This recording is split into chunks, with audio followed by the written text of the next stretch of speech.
Hello everyone. Remember how in the last two lessons we have discussed midpoints and medians in triangles? Well, today we'll transfer these concepts to quadrilaterals. First, I want to bring your attention to these three quadrilaterals. The first one is what we call a convex quadrilateral, is the one that we see most often in our exercises. Now, the angles in these quadrilaterals are anywhere from 0 to 180, so bigger than 0 and less than 180. The next one is a concave quadrilateral, and what's special about it, that is the fact that one of the angles is bigger than 180. And the last is what we call a crossed quadrilateral. I like to call it a twisted quadrilateral. The angles in these quadrilaterals are acute, less than 90. So we'll start with the mid-segments, and recall that the mid-segment of a triangle connects two midpoints of a triangle. We will modify this definition just slightly for quadrilaterals, and we will say that is the line that connects the midpoints of two consecutive sides.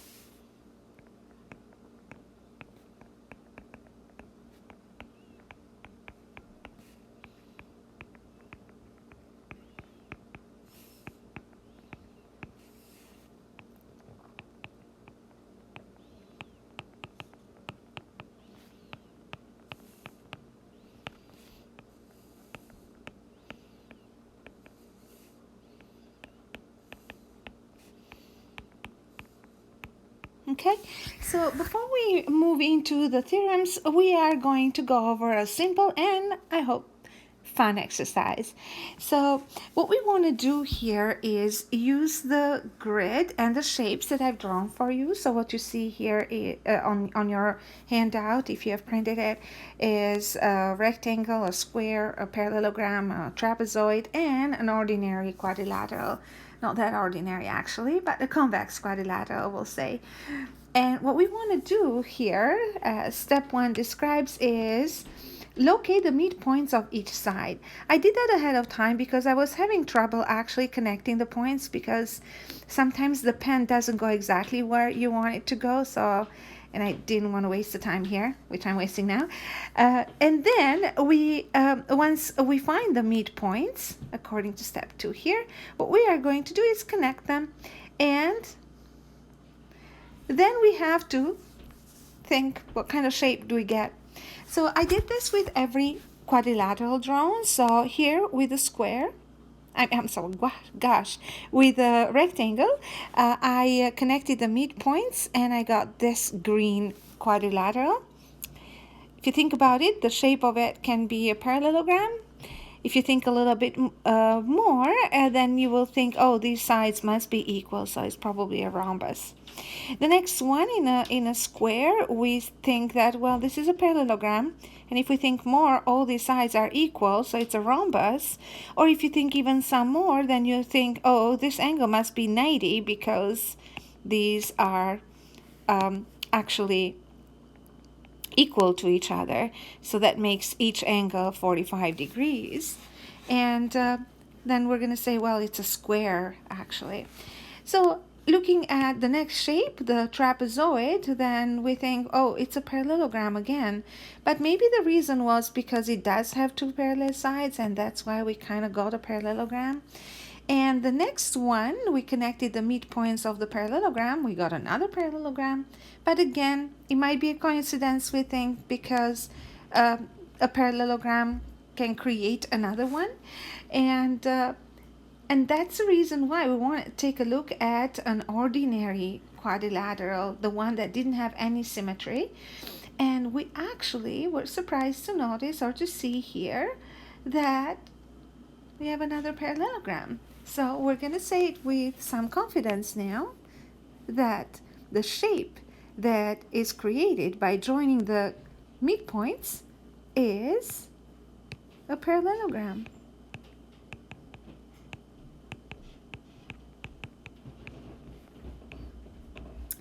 Now, for the last question, you're probably thinking, okay, so is this a pure coincidence? We could have probably thought it was a coincidence here, here, or here, but that was kind of proved in here that it's not just a coincidence. So we're going to say No, it's not a coincidence because it worked for any quadrilateral.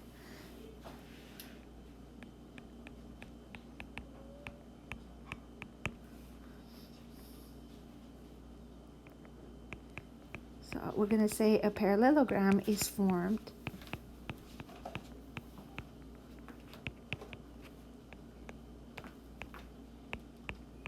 in every quadrilateral.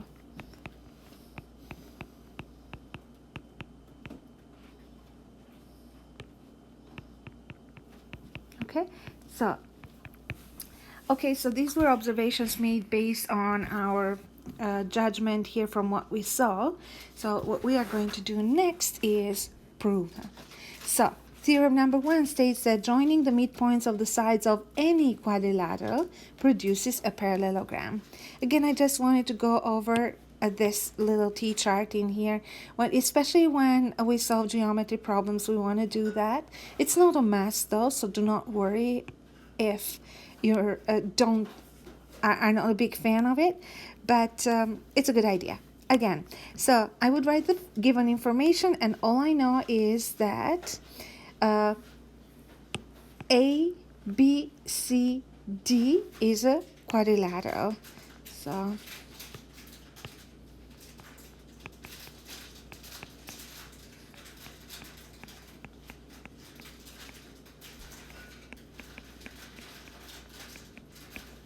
and another thing we know here is that the midpoints, the points E, F, G, and H are midpoints. So E, F, G, and H are midpoints. So what is required? What we want to do is prove that EFGH is a parallelogram.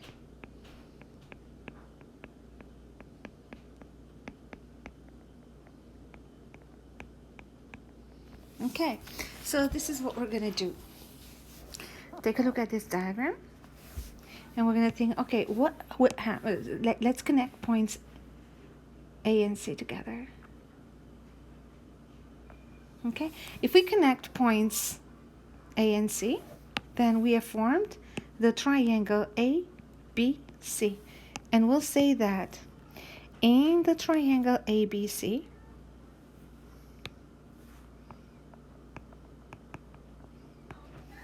EF is a midsegment.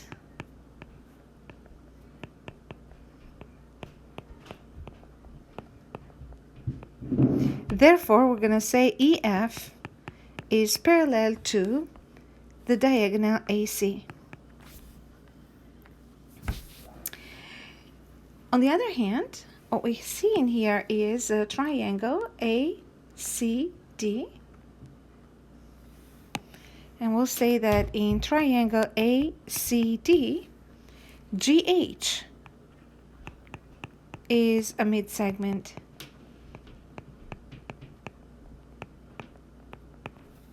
So therefore, we're going to say GH is parallel to AC too. So if both EF and GH are parallel to the same line segment, that means that they're parallel to each other. So we're going to say, therefore, EF is parallel to GH. So we're getting very close to proving that this is a parallelogram. So we prove these two sides are a parallelogram, and are parallel, and these two must be parallel as well. So in order to prove these for these other two sides, guess what? We need to connect the points B and D. So when we connect points B and D together, I'm going to erase the AC, the line segment AC, for now. So the diagram is not too overcrowded.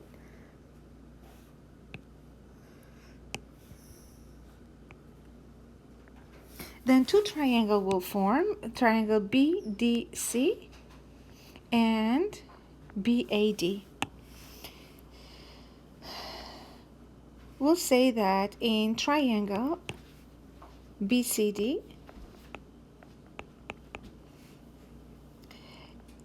FG is a mid-segment.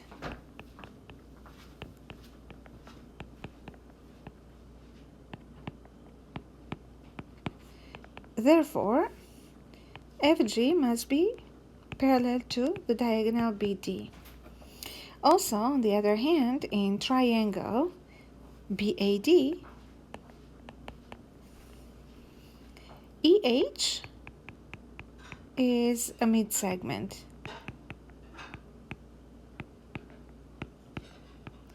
which means that EH must be parallel to BD.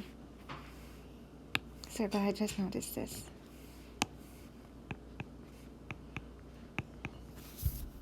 So again, we are in a similar situation here where we see that these two sides are parallel to the same side in here, which makes them parallel to each other.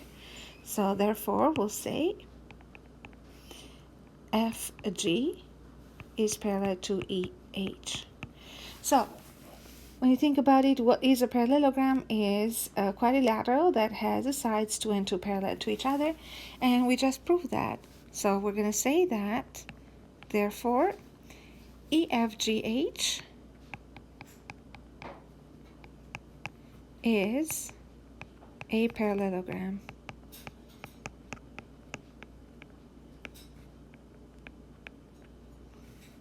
Okay.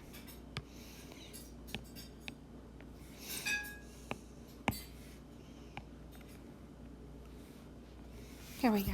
So the next theorem states that the diagonals of a parallelogram bisect each other. So what we have in here is a parallelogram ABCD. Oops, that wasn't supposed to happen.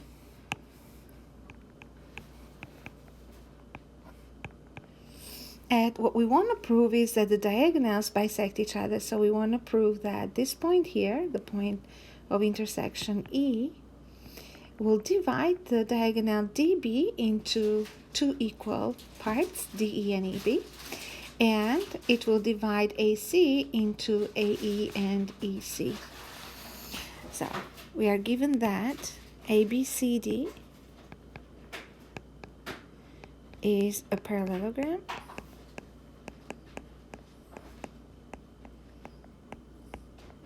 and we want to prove that AE equals EC and BE equals ED. BE equals ED. So we're going to start with taking another closer look here at the diagram, and we're going to say that where are the sides that we're trying to prove are equal.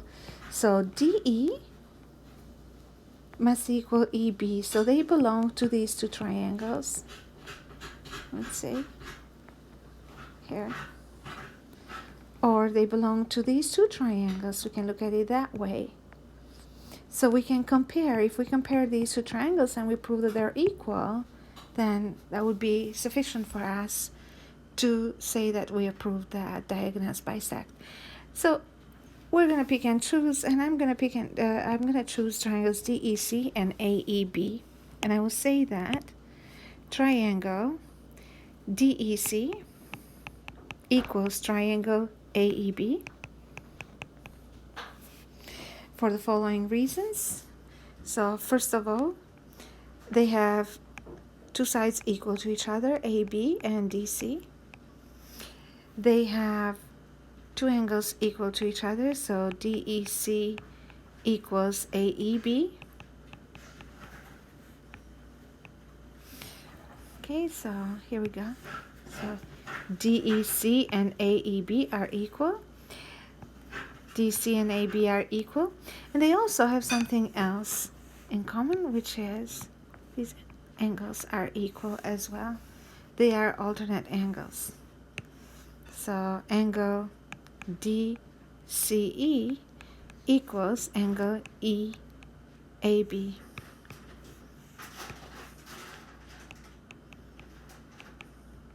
Okay, because they are alternate. And then we're going to say, therefore, the triangles are equal, which makes the respective sides DE equal to EB and AE equal to EC, which proves that the diagonals bisect.